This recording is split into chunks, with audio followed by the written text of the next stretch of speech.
everyone, and welcome to EnglishPod. My name is Marco. My name is Catherine, and today we have a lesson for you all about life at home and life with your parents. That's right. We've all lived with our parents when we were younger, or maybe we still do. And of course, they have certain rules in the house. And, when you break those rules, something happens. There are consequences. And that's what's happening in today's dialogue. So let's take a listen to this dialogue. And when we come back, we'll be talking more about what's going on and what some of these words and phrases mean.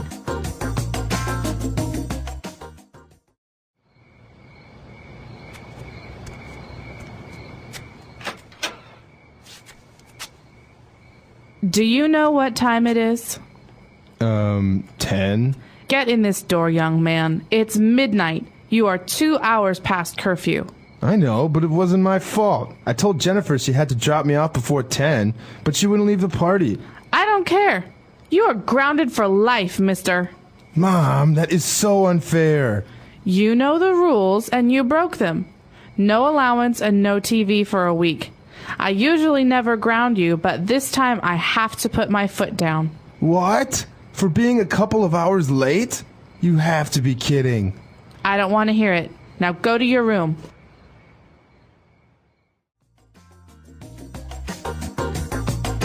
All right, we're back. So a very typical case. Somebody or the kid returns home. It's too late. And now they're in trouble.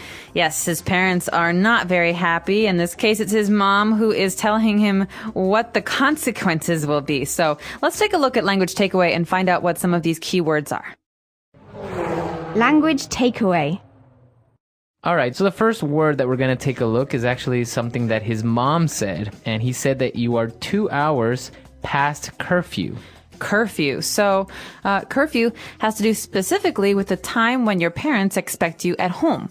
That's right. So if your curfew is 10 o'clock, you have to be home before or by 10 o'clock. Right. So in this case, if the boy's curfew is 10 o'clock and he arrives home at midnight, 12 o'clock, he's 2 hours past curfew. That's right. And even sometimes cities or governments will implement certain curfews at certain times. That's right. And I don't think adults really have curfews at home. No, It depends on what you want, but kids definitely have curfews. What happens, though, Marco, when you break curfew? So this is a very serious offense, and you're going to get punished. And the way that we say this, usually parents to their children, you are grounded, or you ground that kid. Okay, so you might have heard this word when talking about airplanes or flights at an airport. The plane was grounded. Mm-hmm. It basically means it can't go anywhere. Mm-hmm. And so when you're talking about a kid or a person, you basically mean, okay, you're grounded, you can't go out with your friends, you can't go anywhere. Usually you can go to school. Right. But you can't have fun is the meaning. That's right. So it's usually a fixed phrase. You're grounded. That means that you are punished, you can't go out. But in this case, the mom specified saying you're grounded. So that means that he can't go out. But on top of that, she said no allowance and no TV for a week. Oh, man. So allowance is the money that your parents give you to go out, like to go to the movies or something. And your parents might give this to you on a weekly basis. So every Saturday you get $5, or on a monthly basis. Every month you get $20. And when his mother says you're not going to have any allowance for a week, that means we're not going to give you any money this week. That's right. So that is an allowance, how much money you get per month or per week. The key thing about allowance, though, is that it's not something you do for work. You don't work and receive allowance. Mm-hmm. If you work, you have a salary. Mm-hmm. Allowance is something that you get for free from someone. Yeah. So you can get an allowance from your boss to eat, but you can also have an allowance from your parents to do fun things. That's right. So usually kids, obviously, they can't work, so they get an allowance from their parents, usually for fun things like going to the movies and stuff. Exactly. All right, now going back a little bit, let's take a look at two ways that the mom addressed or called her son, because obviously it's her son. But when he got home, she said, "Get in this door, young man." Okay, these are angry mom phrases. Yeah. When you're in trouble, your parents tend to use different words to talk to you. So this is a very popular one, young man. Right. So it's like saying, you should be mature, but you made a mistake. Yeah. All right, so come inside right now, young man. Yeah, it's it's a way to kind of emphasize that you are also very angry. And also, when he was trying to explain what happened, she said, I don't care. You're grounded for life, mister. You're grounded for life, mister. So these are both ways of talking to young boys. Mister is the opposite of miss. But in the case of a young girl, you'd say, get in this door, young lady. Right. And then you're grounded for life, missy. Missy. Yeah, I think they say missy. Missy. So missy, mister, young man, young lady. These are all ways of referring to people in kind of, it's weird. It's kind of like they're adults, but they're not. Yeah, that's right. So it's like saying you're in trouble. Yeah. So very interesting things going on here with this young man who got grounded. Why don't we go back? Let's take a look at our dialogue again, and we'll be back in a bit.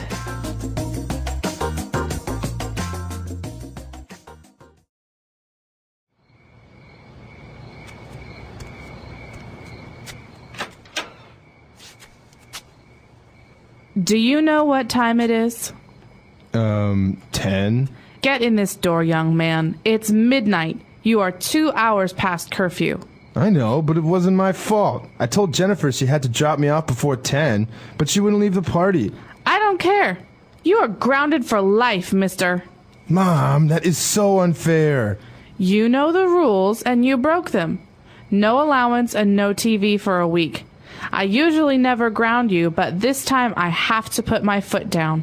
What? For being a couple of hours late? You have to be kidding. I don't want to hear it. Now go to your room. All right, we're back. So now let's take a look at 4 key phrases that we've picked out for you on Fluency Builder. Fluency Builder. All right, so this first phrase is something that actually we hear when the young boy or the young man is giving his excuse for being late. He said, listen, I told Jennifer she had to drop me off before 10. That's right. So the phrasal verb there is to drop off. This means to leave someone somewhere. That's right. But usually it means to drive someone to a certain place. So, for example, Jennifer probably has a car. And Jennifer was supposed to take this boy home. So he said she was going to drop me off before 10 o'clock. That means kind of leave him at his house. That's right. So the verb is to drop off, but we usually insert the subject in between it. So to drop me off. She is going to drop me off. I dropped him off at the bank. That's right. All right, so now that Jennifer was supposed to drop him off at 10, that didn't happen, so he got grounded.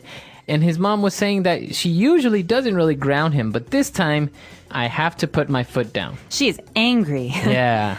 He's upset and she's angry and she said, listen, I have to put my foot down. Well, what does this mean? You put your foot on the ground? It's strange to hear this phrase, huh? It means that she's going to be strict, that she's not going to let him just get away with it or not ground him. She really has to be strict and she has to punish him. Okay, so to put your foot down, or I put my foot down, this means to be strict with someone, to not maybe bend the rules or be flexible. So, for example, my mother was always very, very loose with my brother. He could do what he wanted or whatever. But one day, he did something really horrible, and she finally put her foot down. And she grounded him. She grounded him for 3 months. All right, so that's what happens when somebody puts their foot down.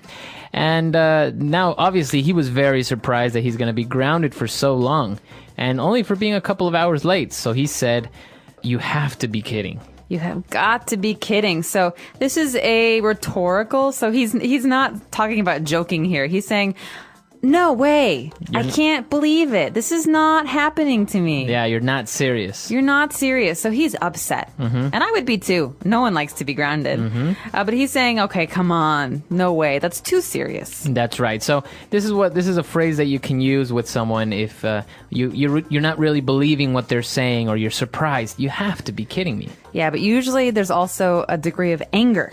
So you're upset at the decision. For example, I'm watching the World Cup right now. And there was a foul. And I was very upset because I didn't think it was a foul. And I said, you have got to be kidding me. That's right. Okay, so that's exactly the way that we would use that phrase. And, well, obviously the mother had made up her mind. She's very decided. And she said, I don't want to hear it. So this is the end of the conversation. Okay, this is one of those phrases that will just stop anything you're talking about. So they're arguing and she says, nope. I don't want to hear it. That means no more excuses, no more talking. This is the end. That's right. I don't want to hear it. And it's used in many scenarios, right? Not only for somebody being angry or grounded, but Also, in a meeting, I don't want to hear it. That's it. We're doing my idea. We're going forward with it. Although be careful because that's usually what the boss will say. That's right. It's not the most gentle phrase, Yeah. and so you have to be careful with how you use it. But if you have authority, like you're a parent or you're a boss, you can say, "Nope, I don't want to hear it. I have made my decision." That's right. Okay, so we've taken a look at a lot of great things. Why don't we go back, listen to our dialogue one last time, and we'll be back in a bit.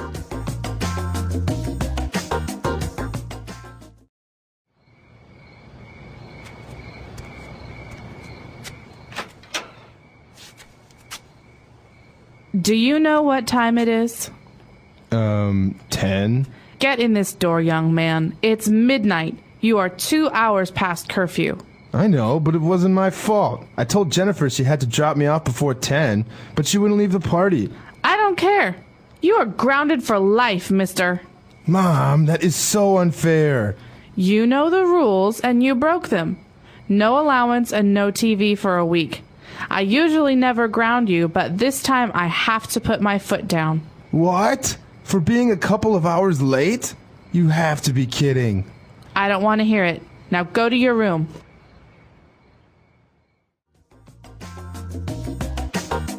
All right, we're back. So obviously we've all been grounded. What is the longest you've been grounded for? Do you remember? I was a good girl, so maybe a week. Really? Yeah, maybe not even. I never really got in trouble as a kid. What about you? I think once I was grounded the entire summer. Oh, Yeah, rough. entire summer vacation. I don't remember exactly what I did, but my dad was pretty upset with me, and he was really strict, so I got grounded quite a bit. I tend to think that girls get in trouble less. I think don't so. know if it's because they're good. I think probably it's because they're better at hiding things from their parents. Maybe. Because whenever I would come home, my mother would always wake up, but she doesn't really understand what time it is. And so I'd say, "Oh, Mom, it's 11 o'clock. Good night." Yeah. And it'd be like 4 o'clock in the morning, and she had no idea. So who was the person or the parent that put their foot down? Was it your mom or your dad? My dad was the serious one. Oh, yeah. really? Mm-hmm. Yeah, it's interesting because sometimes it's the dad that's very strict, and the mom kind of helps you out and tries to kind of not get you grounded or something. But sometimes it's the other way around. The mom is really strict and firm, and the dad's like, "Come on, don't ground him."